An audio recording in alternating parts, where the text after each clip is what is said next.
Hey yo, herzlich willkommen zu Reysn Reacts. Heute hier auf Why the Carrack is the best ship in Star Citizen. Warum ist sie denn das beste Schiff in Star Citizen?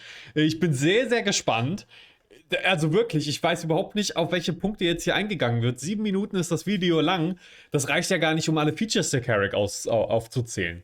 Und deswegen, ne? Ich liebe die Carrack. Ich bin sehr gespannt, was jetzt hier als Pluspunkte angeführt werden. Los geht's, wir schauen rein. Video von LawlessBaron ist natürlich auch dann unten verlinkt. Lasst ihm gerne ein Like da, wenn es euch gefällt. Wir schauen erstmal. What's going on, Chiggies? It's Baron. Share this video with your friends, watch it through the entire length of it, and you'll get why the Carrack is one of my favorite ships and why I love it so much. So we're going to get straight into this. We're not really going to talk anything else. The reason I love the Carrack. Now, you're going to think, well, it's obvious why you love the Carrack. You've said how many times you love this ship, but you won't shut up talking about it. And there's a reason for that.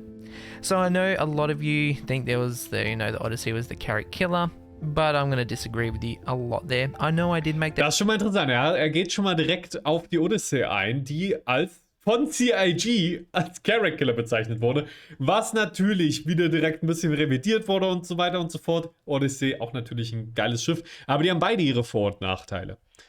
Jetzt wird's spannend. That video where they are both great ships. There's nothing wrong with either one of them. Genau. And that they both have their upsides.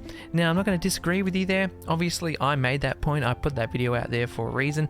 But I'm going to say this. The Carrack is going to be one of the most functionable capital ships out there. So take that on board. You know, think about what I've just said and sort of go through the functionality of the ship and the characteristics and what it's going to offer in terms of gameplay roles and whatnot. Natürlich, du hast, wenn ich schon mal ein bisschen vorwegnehmen darf, so ich will das jetzt natürlich auch in eigenen Gedanken durchspielen. Du kannst Fahrzeuge mitnehmen, du kannst Schiffe mitnehmen, du hast Module, theoretisch viel Fracht, ja, kommt auf die Module dann drauf an. Du hast eine Reparaturanstalt an Bord, du hast Drohnen, was auch ziemlich geil ist. Gute Panzerung, gute Schilde, ja, ich meine, es ist ja auch ein Schiff, das eine gewisse Größe hat. Von daher jetzt auch nicht das leichteste Ziel, vor allen Dingen, wenn die Türme bemannt sind.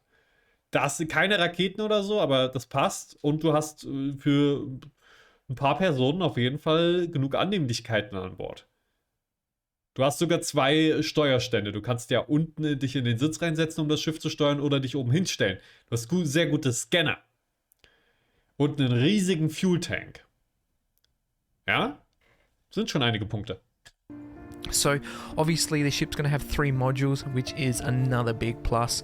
You're going to have drones, you're going to have a room where it's a repair room, possibly a 3D printer. We're not 100% sure. We're not really sure what the modules are going to be. Obviously you got an amazing bridge on there, so you've got the 3 seats down the bottom, and then up the top you've got those seats, and then you've got the ball as well. So there's a lot going on in there. The scout craft, obviously you can take a Pisces on board and launch that. You can take an Ursa rover as well, and you have the unmanned Explorer drone pods. So the distance and whatnot on those drones will be very interesting to see what they have. So obviously it also has reinforced fuel tanks for long duration flights. So it has a Tarsus tunneler jump drive array and a dedicated computer core room that allows it to have maximum processing power into jump charting operations. So obviously it's going to be able to chart jump points and sort of how you jump through different planets and different points and whatnot. Und du hast sogar noch eine Armory, ne? Du hast eine Dockingschleuse noch. Und da sind ja natürlich auch nochmal Plätze, wo man Rüstungen storen kann drin. Das ist auch nochmal cool. Und hinten natürlich eine komplette Armory, wo du dein ganzes Waffenarsenal noch reinstecken kannst. Das ist auch nicht. Das ist ein Pluspunkt weiterhin. Going to have the advanced capability of that, where a lot of the ships don't, and it's going to have the tier 2 medical room in it. Das habe ich ja ganz natürlich. Wie konnte ich das denn vergessen? Wir haben sogar noch eine Krankenstation. Eine gute. Have the repair facilities, like I've said, the mapping orientated sensor suite on board. It's going to have a lot of great stuff on there. So when you go through the ship, you feel like you know, it's everything is there that you need. You obviously have an armory through the back at the bottom as well once you go up the ramp. There's just a lot of stuff going on in there. Even though we don't have a lot of the functionality for that ship right now, it's just once you get on that ship, you feel home. It's just something about that ship makes you feel safe. It just has that certain presence to it, so that when you're on it, it just feels so special. And it's even cooler that they brought the, I think it's the Storm, bringing a paint out for the Carrack as well. I haven't actually used that, which is a bit of a downer because I didn't. Ja, also ich will auf den Punkt eingehen, dass man sich sicher fühlt an Bord. Das liegt natürlich auch einfach an der massiven Struktur, die Anvil da mitbringt. Das wirkt einfach nach einem sehr soliden, stabilen Schiff. Es wirkt groß, es wirkt mächtig. Man hat alles an Bord, was man sich wünschen kann. Man fühlt sich wohl so, und das ist auch von der Raumaufteilung her ziemlich angenehm. So dass die Räume nicht zu offen wirken, aber trotzdem einen Einblick oft bieten schon. Also die haben ja oft Fenster in alle möglichen Gänge. Nicht nach außen, aber in die Gänge. Und es gibt aber auch ein paar Fenster an Bord. Didn't want to lose my expedition paint, but I guess it is what it is.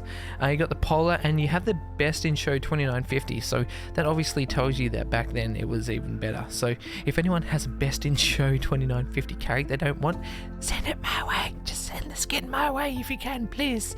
That'd be fantastic. No, not really. It's really expensive, but that'd be cool if I could eventually get one down the future, because that skin is actually pretty cool. I like it.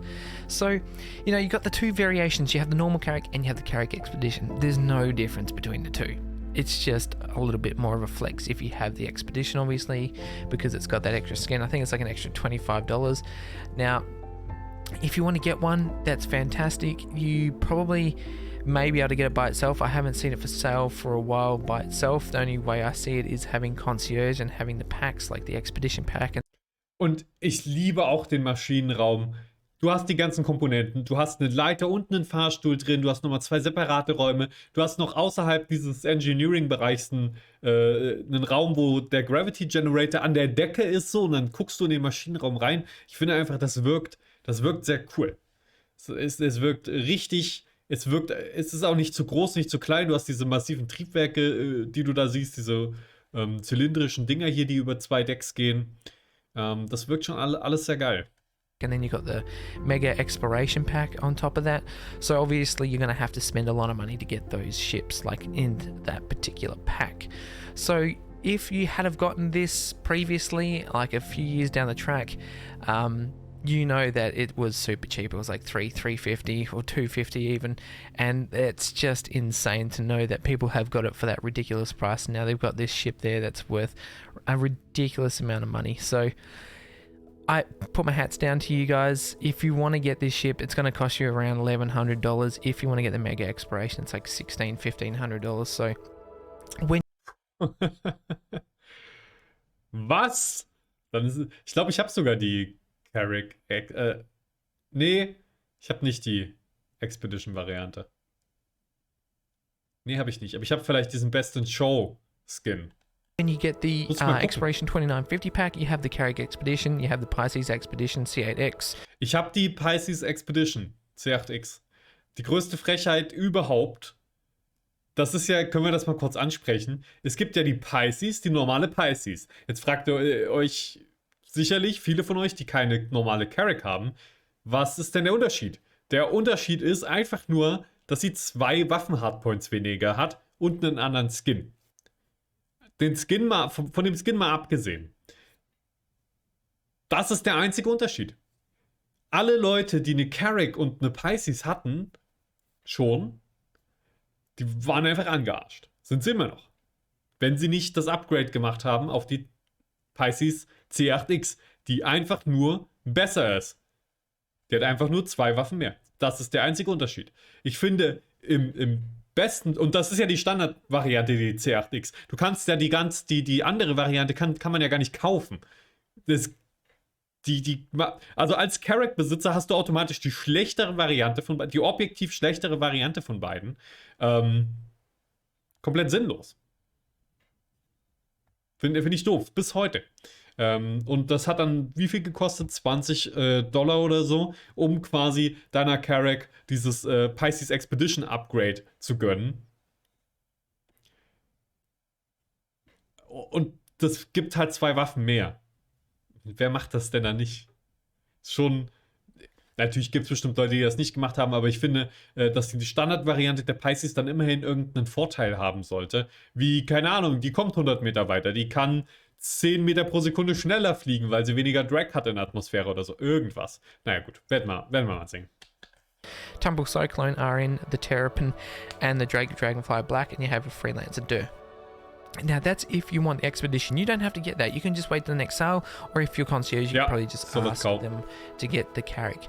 But if you don't have one, I would highly recommend asking someone to go on theirs and have a look around, because you're gonna get a really special feeling. I like going on my Carrack because it reminds me of when I first started playing and I was with Space Jesus. He was letting me have a look around the verse. He was like getting all my stuff for me. We had a look through all of his ships, but the Carrack was the one that really stood out, and I had to get one. Ich finde es auch cool, dass man 2 Fahrstühle hat, einen hinteren und einen vorderen Fahrstuhl. Game and check it out.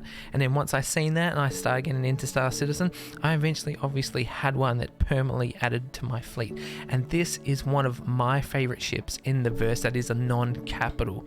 So obviously it's a really big ship, but it's non-capital and it has a lot of functionality. If you haven't had a look at it, go have a look at it. If you want to buy one, you know, obviously there's that thing where das ist auch so ein Raum hier. Go have a look at it. If you want to buy one, you know. Das ist so ein Raum. Ich kann es nicht abwarten, dass der irgendwann mal eine Funktion hat. Aber wann wart ihr zum letzten Mal als Carrack besitzt? Wenn ihr auch eine Carrack habt wie ich, wann wart ihr zuletzt in diesem Raum? Da hinten. In dem Mapping-Raum. Da war ich bestimmt seit einem halben Jahr nicht mehr. Ich war, auch wenn ich die Carrack benutze oder so, ich bin super selten, weil es halt aktuell noch keinen Grund gibt. Außer, um mir diesen Raum anzugucken. Obviously, there's that thing where if you don't have the money for it, then don't get it, but do check out someone else's. Ja, Solid K beschreibt da ganz richtig, das wäre auch die eine Sache, die ich unbedingt gerne hätte bei der Carrack, dass der hintere Fahrstuhl bis auf den Boden geht. Der vordere, meinetwegen, das wäre auch okay, aber ich glaube, der hintere würde mehr Sinn ergeben, weil der zu allen Decks also versiegelt ist, während der vordere bei dem Technical Deck und dem Habitation Deck quasi keine Schutzwand hat. Das heißt, es wäre natürlich auch cool, wenn da unten eine kleine Luftschleuse dann direkt mit richtig reinkommt, wie bei der Constellation letztendlich. If you want to have a look at mine, you're free to have a look at mine. I'm sure there's a lot of people out there that won't mind you having a look around theirs, but there's just so much great stuff going on there. Obviously, you got the antennas on the outside when it has that functionality that come out, and they. Oh ja, ich freue mich auch drauf, endlich die Antennen ausklappen zu können und vorne das Cover über die Cockpitscheibe schieben zu können. Weil ich glaube, das sieht auch nochmal richtig cool aus. Eventually do their mapping. Now, obviously, mapping jump points will be a really big thing in this as well. It's going to have such a great presence in Pyro, I feel, and Nyx, obviously, at the front. So, where the bridge is as well, I don't know if anyone knew this, well, a lot of people probably didn't know this, but the bridge is obviously, it has a canopy on it. So when you go into a battle or you get like a heavy piece of exploration. Heavy piece of exploration. Finde ich sehr, sehr gut formuliert. Ja, man hat wirklich manchmal das Gefühl, schreibt ja auch SolidK, dass also ich würde nicht mal sagen in der Mitte von der Entwicklung der Schiffe das Gehirn abschalten, sondern ganz am Anfang in der Greybox-Phase, in der Whitebox-Phase, wenn sie so überlegen, wo gehören da noch Fahrstühle hin und so weiter, wie sehen die Metriken aus, dass sie dann einfach mal so quasi durch das Schiff durchgehen und in Gedanken die tatsächliche Benutzung durchspielen. Das würde, glaube ich, viele Probleme einfach von vornherein vermeiden, weil dann sofort, warte mal kurz, wir haben ein Schiff, das extra dafür gemacht ist, auch auf Planeten zu landen und so weiter. Und was ja extra kleiner gemacht wurde, dass es auch auf Landingpads und so weiter passt. Aber es gibt nur eine Möglichkeit, dieses Schiff zum Boden hin zu verlassen, und das ist eine riesige Rampe, die einen komplett öffnet für alles und die langsam ist und das ist nervig und es ist nicht schön, und ein Fahrstuhl ist halt einfach angenehmer und hätte ja ohne Probleme hinten hingepasst. Das ist halt das Ding. Ist nicht so, dass die Carrack jetzt nicht mehr nutzbar ist dadurch, aber wäre schön gewesen. Und ja, auch die MSR, selbe Frage. Das ist halt denen zweimal passiert, einfach mit der Mercury Star Runner, da ist es genauso. Hast eine riesige Rampe, musst einmal durchs ganze Schiff durch, um da hinzukommen. Wäre hier natürlich, wenn hinten der Fahrstuhl bis zum Boden gehen würde, auch nicht anders. Man müsste auch einmal durchs ganze Schiff, aber wäre trotzdem schöner, als immer vorne die Rampe aufmachen zu müssen. About Cowboy Bebop and how they got those louvers on the front of it. This is pretty much it's a canopy protection. So when you're in a danger, like a danger zone, or you know, in a high like sort of battle area or whatever you want to call it. Ich finde die Krankenstation so cool aufgeteilt und wirklich sehr angenehm. You have a titanium reinforced blast cover capable of sealing off the ship quickly when danger strikes. When in blast mode, the Carrack relies on its extensive onboard sensors for flight. So obviously it's telling you, you don't even need to see where you're going, you just have to rely on the sensors and sort of navigate your way around. So does that mean when you're in Pyro you're going to be able to get really close to a sun or some sort of a supernova, some high intensive heat area as well, where you'll be able to do a little bit of exploration and get some data collection and whatnot, and then use those titanium shields to actually get what you need and use the sensors for flight. So there's just so many different things about this ship, why I love it. Let me know down in the comments. Ja, also kann ich LawlessBaron nur zustimmen. Kriegt auf jeden Fall einen Daumen nach oben und auch mal ein Abo lasse ich da. Auf jeden Fall. Wie gesagt, ist unten verlinkt das Video. Ich finde, das ist einfach, es ist wirklich ein ganz fantastisches Schiff. Ihr seht das genauso. Und wenn ihr das gerade auf YouTube gesehen habt, lasst mir gerne ein Abo da oder ein Like. Würde mich sehr freuen und hilft immens. Ansonsten, ich streame immer dienstags und donnerstags um 20 Uhr. Und wir sehen uns dann das nächste Mal. Bis bald.